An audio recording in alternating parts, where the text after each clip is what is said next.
to another conversation. Today, we are speaking with Dr. Shelly Cameron, a proud daughter of Kingston, Jamaica, whose journey has taken her from the Caribbean to leadership roles across the U.S. and Latin America. With a doctorate in organizational leadership and over 20 years of experience in healthcare and human resources.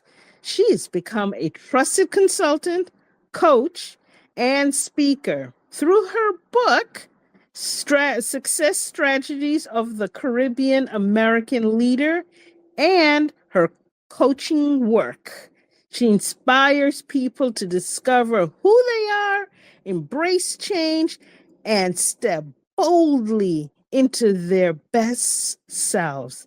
And to do the interview is my co host, Chris Daly. Take it away, Chris. Thanks, Denise, and welcome Dr. Shelly Cameron to our conversation this evening. It's my So good to pleasure to have be you. here. It's my pleasure to be here. Great. Well, I may know you, but a lot of folks may not know what you bring. So let's give them some background as to who you are. Grew up in Kingston, Jamaica, where you Yes, I spent your did. childhood. Tell us a little about who and what shaped you into this to become this great person that you are today. Thank you. So I grew up with a combination of my mom, father, and my aunt and my grandmother. And my uncle, Dr. Adolf Cameron, he was an educator, always had books around the house. So I grew up around books. That just drove me crazy when I was smaller. But now you see where I am, lover of books. My mother was Jamaica's first automobile mechanic. And she was one of those that was fired when she got pregnant. So she was a female automobile mechanic and she got pregnant and they fired her. And later on, the maternity leave law came into being. So that was one of the things that shaped my upbringing. And my father also he's Lionel Tuskin Cameron, who was a boxer and he fought for the island of Jamaica. So those persons within that age group would remember my father, who was always on fighting for Jamaica, traveling across the Caribbean and into Mexico and all of those places. And so that's a combination of where I've been throughout my life. Wow. Were As, there as, some if I particular might just mention that a student of Wilmer's Girls, got a big up Wilmer's Girls. okay, go brag on your school. Were they, high school years are such great years in Jamaica. Are there other, you say, defining moment that kind of led you to some of the decision and leadership roles and consulting that you're doing today? Actually, yes. I started my role and leadership at National Commercial Bank (NCB), which a lot of people know as Jamaica's number one bank at the time, and it led me into pharmaceutical industry that exposed me to at the highest level to leadership between Caribbean countries and Latin America. So I would say that the pharmaceutical company, that international arena, shaped who I am. It grounded me. I've spent 14 years in that industry, traveling across the Caribbean, managing Caribbean human resources for the Caribbean and going into reporting into Latin America. And that's what really shapes me. If you want to talk about being a workaholic, in order to get the things done and achieve what the goals that I had to, that's what made me. I had to be a workaholic because you don't get anything done unless you work hard. Well, we know that, and you have a doctorate degree, and we know that what kind of energy and effort and talent it takes. Um, we know some of these took you there. How did you decide, to go for a PhD and then that that level of research that you did along this leadership for Caribbean folks? That seemed like kind of out of the way for most people. Right. So what happened is I was doing this work within the Caribbean and achieving this and achieving that, a lot of achievements. And then I started, as you got older, you start thinking about things that are evolving in our society, both at home and abroad. And a member of our employees, one of our employees, had a son that was in a hospital in New York. And I thought deeply about healthcare from that. And I said, hey, I'm in the pharmaceutical industry, but and the hard work that I'm doing, why not do it in an area that can make an impact on people like her son who was ailing in the hospital. So I went to directly to study. I had a master's in HR management already, and I decided to go and study a master's in health care administration simply because I wanted for them to doctors. I wanted to communicate well with its physicians in this case, and I wanted to understand what they and speak their language. So I went and did a master's in health administration degree, where you had a leadership component and all of that. And of course, it worked out for me because I ended up managing a group of health medical clinics throughout Broward and Palm Beach counties in South Florida.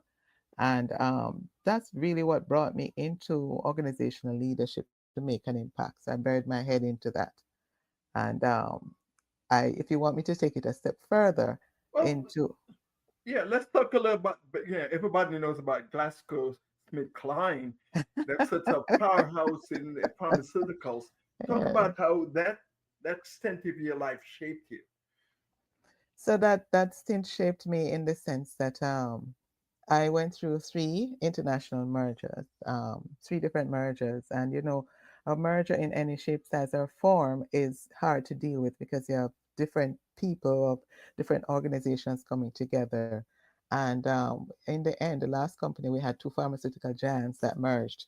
One was a people oriented one, and the other was not a people oriented one, to say the least. So that was really, really trying.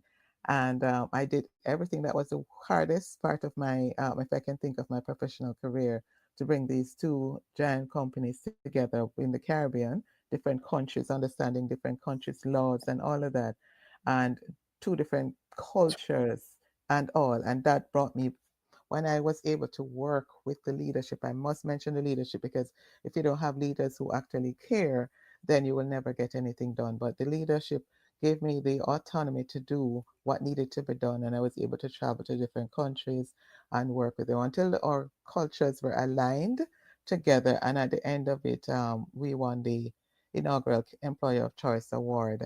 And of course, when I woke up, my face was on the front page of the Daily Gleaner at the time with GlaxoSmithKline at the time there.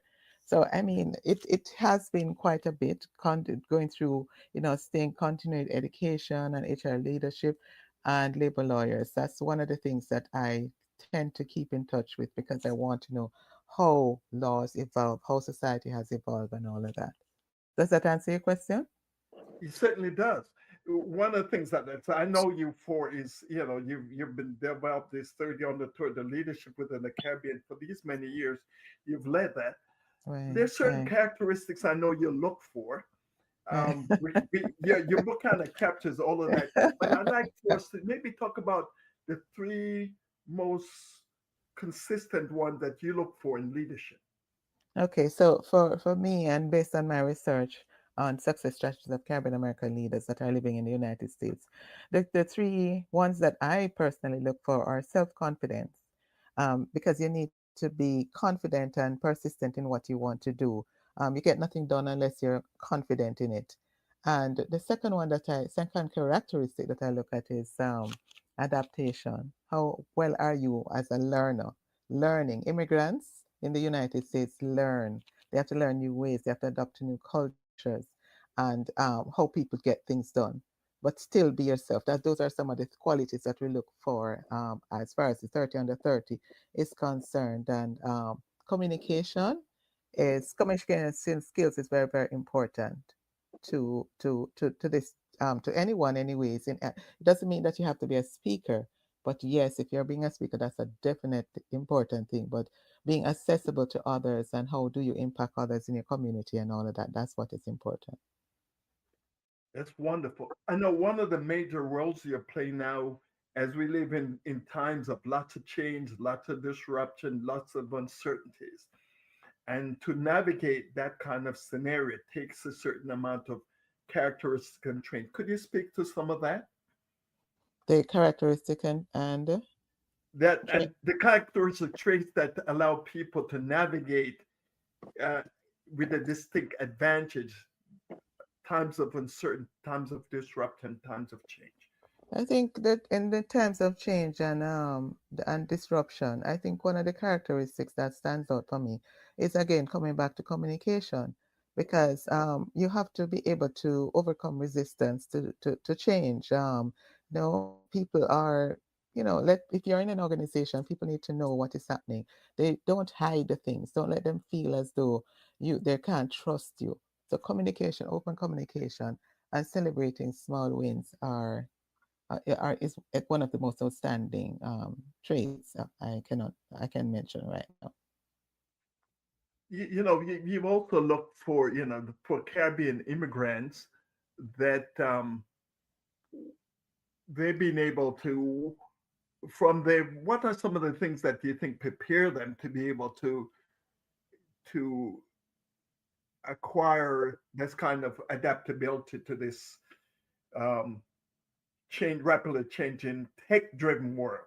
We live in an AI world, as they would say today. What are some Okay. of the things that you'd point to say, gee, that gives us, some advantages or I, some characters that we need to double down on? I think one of the traits and the characteristics that you are thinking of is, I think technology is an enabler, right?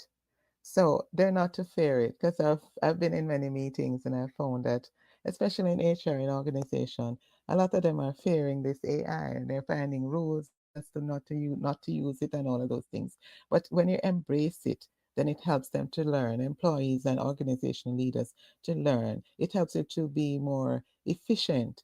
And if you're thinking of where immigrants have come from, immigrants have had to overcome a lot of things, and again, we go back to the confidence that lets them lead machines and not necessarily follow. The machine is the AI in this case, not follow. It allows them to step forward to learn, adapt, and grow, even during times of ambiguity. So, resilience, we always talk about resilience. It's not about just being able to bounce back, but resilience really looks at learning. How do you weather the storm? How do you learn? And how do you apply it, what you've learned, the learnings, to moving forward? You're also a great coach. I can testify of that personally.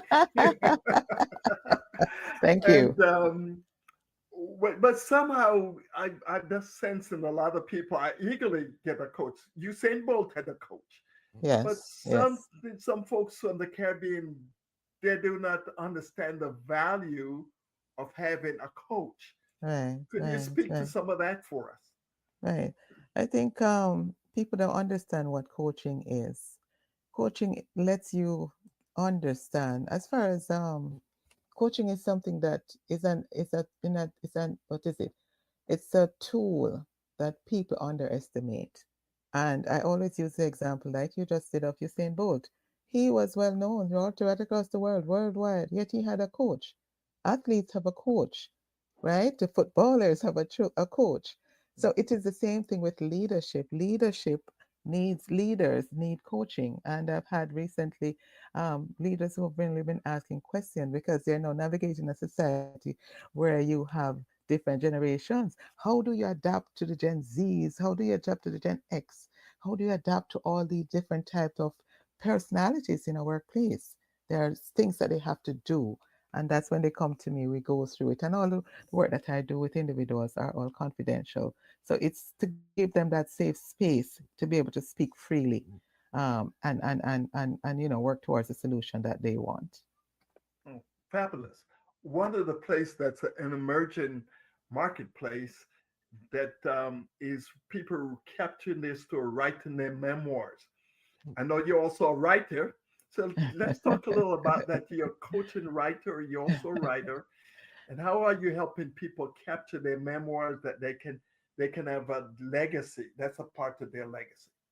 So, one of the things that I love, as I told you about how I grew up with my uncle was an educator, principal, and then the Secretary General of the Jamaica Teachers Association. Always had books around me, and it's always giving you a mind to be outside of, you want to call it the outer body experience, or to be in a safe space. What I do is to help people. I don't necessarily write for them, but I coach them how to write, how to get it done.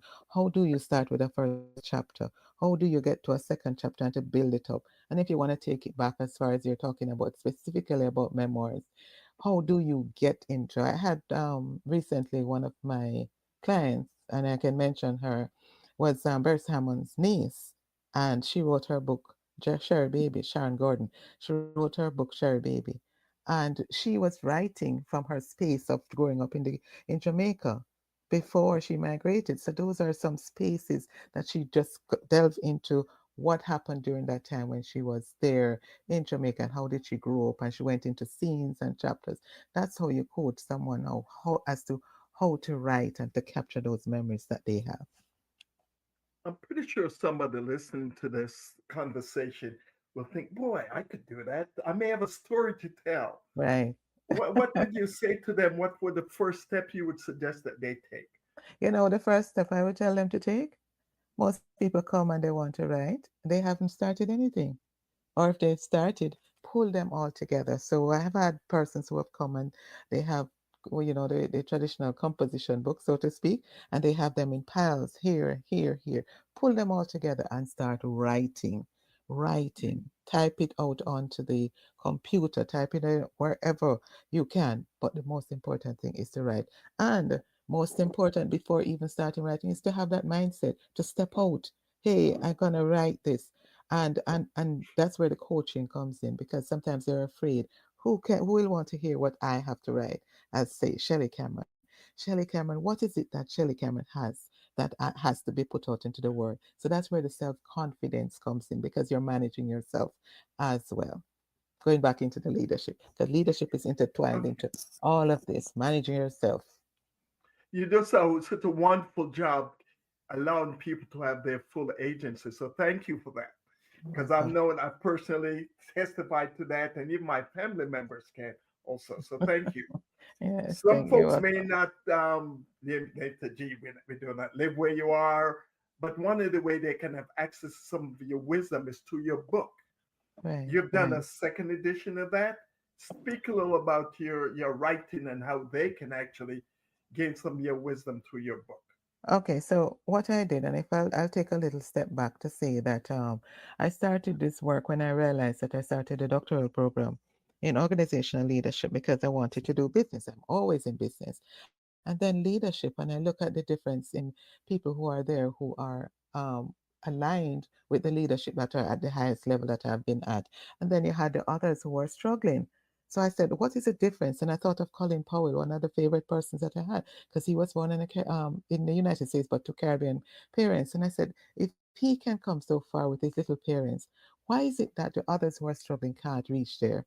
So I decided to research and find all of these persons who are the criteria was they must have been born on a Caribbean island, right? And they must be migrated to the United States and be heading an organization. So I spoke with individuals who headed organization in politics, in media, in different areas of life that are very professional. And then I pulled hospital, healthcare, everyone, and I pulled them all together separately, individually, interviewed them, and then I brought it together. My whole point of doing that was to see what the different themes that came out could be applied to the persons who are struggling, and how do they. And then that went to they said it was an outstanding dissertation. I decided, somebody reached out to me and it was published in the Journal of American Academy of Business, Cambridge. And then from there I decided to publish it for others to know as well. And the publishing just went on and on and on, because when I go out and I do I go on speaking engagements, then people are asking me, how do I do this? How do I become successful? So I did a workbook for that, and I've just been writing, writing, writing. That's wonderful. So tell us how they can get a hold of some The, of your it's wisdom in paper. Oh, so the books are available Yeah, on Amazon, and they're also available from me, Shelly Cameron. And my website is successfulleaders.net. successfulleaders.net or an Yes. Amazon. Give us the title of the book.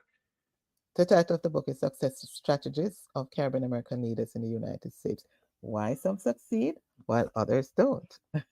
Oh man, this is wonderful. It's such a teasing, inviting thing. As we close tonight, Dr. Cameron, do you have an parting word of wisdom for our audience? Just to go after your dreams, whatever your dreams are, Go after your dreams. And if you find that you're struggling or you're afraid, I like to talk to people who are afraid because by the time they're done with me, they are as bold as ever. And we walk along the path with them as coaches and help them to overcome the fear that they have. So that's my part in words. They can reach out to me for being as a coach, or if they want to put pen to paper and write, I am there to help them to achieve any goal that they may have to want to achieve.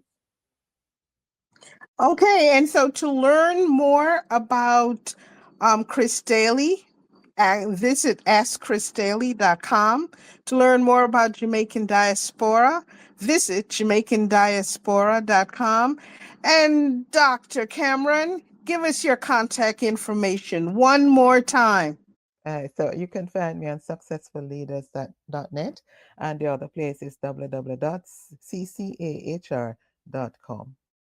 Thank you And so of much. course, I'm also on LinkedIn and social media, wherever you And want to all the find. social medias. Okay, Yes, thank you so much for spending some time with us. Bye yes, now. my pleasure.